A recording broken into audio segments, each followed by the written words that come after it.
Hello, and thank you for choosing ProspectX. Today I want to cover the SkipTrace module. The SkipTrace module is the one found over here on the left-hand side. Magnifying glass, click SkipTrace, and it pulls this screen up here. Here you could do a single skip trace, you can bulk skip a file that you have, or you can skip trace an existing list or tag found within data management. So first, let's cover how to do a single skip. Pretty simple. You just open this up. You see there are 3 required fields. The rest are just optional.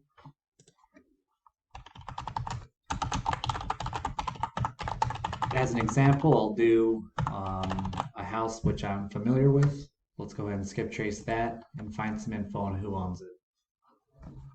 So it gave me the name K. Freeman. I have a list of numbers here and a list of emails as well. We also have a list of previous addresses that they used to live at. If I click close, I'll see that my single skip is the first one on this list. It gives me a date, and I could export that if need be.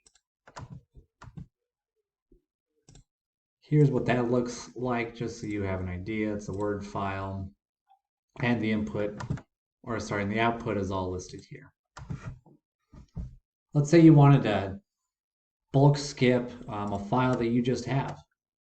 Let's say maybe you just have it in your system, you have it on your computer, and you want to skip trace that. I have a list that I'm going to test with just to show you guys how this works. So I will upload 100 leads to skip. I'll click next. And now it's telling me which source fields do I want to map.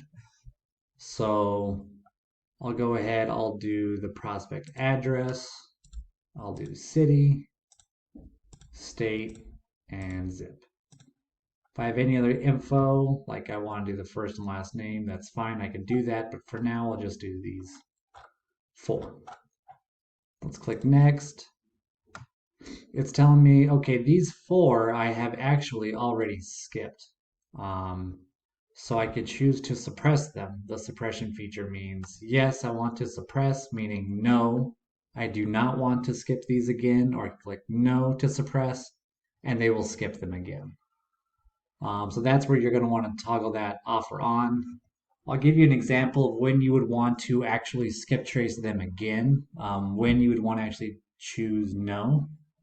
Let's say you have a list that you skip traced 3 months ago. There's a chance that some information on those leads has since been updated. There might be a new phone number, new email, just some better way to get in contact with them that there wasn't listed before.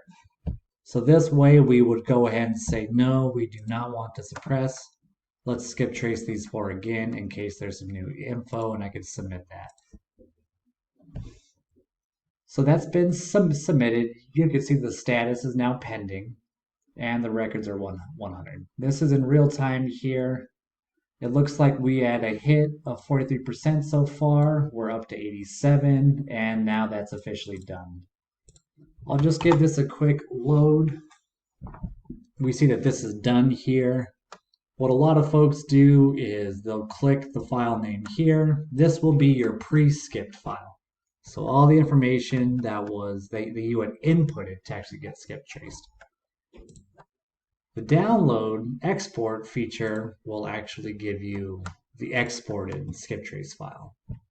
So here you have the input and a list of all the numbers and all the hits that they had received for the emails, phone numbers, things of that nature. Now what's common is our users will take these skip trace lists and they'll give them to a team of cold callers. That team of cold callers will then work these lists, trying to get in contact with these folks. And any leads that seem pertinent or maybe have a higher temperature, there's a good chance that maybe they can lock them up. They will actually submit these leads into our ProspectX system for our users. So that's pretty standard.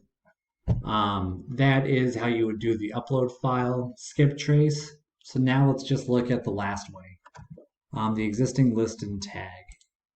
So real quick, let me take you over to the data side of things. These are kind of where you get your list to SkipTrace. So you search, you pull a list. You pull a list, let's say you want 100 of these, you add it, and then you can SkipTrace these lists that you create as soon as they are done. So they're going to live in data management. Let's say I have a list, Mesa inherited, for example, and I want to go ahead and SkipTrace that. Well, let's see, I have 1,000 leads on that list. So if I need to, I can SkipTrace from here, or I could go back into SkipTrace module, go to existing list and tag, and this will basically say, do you want to choose a list or a tag? I'll say I want to do a list, and they're going to say, okay, well, which list? I want my Mesa inherited list skip traced, please. It's telling me this will cost me $10 at 1 cent a record. This is because I'm on a test account, guys, so do not be worried if you are not getting 1 cent a record.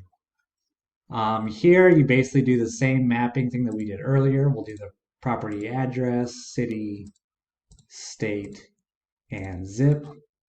I'll submit that, and the list has been submitted successfully. Since there's 1,000, it could take a little bit longer than it had shown for the 100. Arguably 10 times longer, right? But that's working here now, and again, when that's done, we could export that to an Excel spreadsheet and kind of do the same thing that we did before. So I showed you here how we could do a single skip. I showed you here how we could upload a file. And then here I showed you how we can skip trace an existing list found within data management. Guys, I really hope you found this video informative. Thanks again for choosing ProspectX, and we hope to see you soon.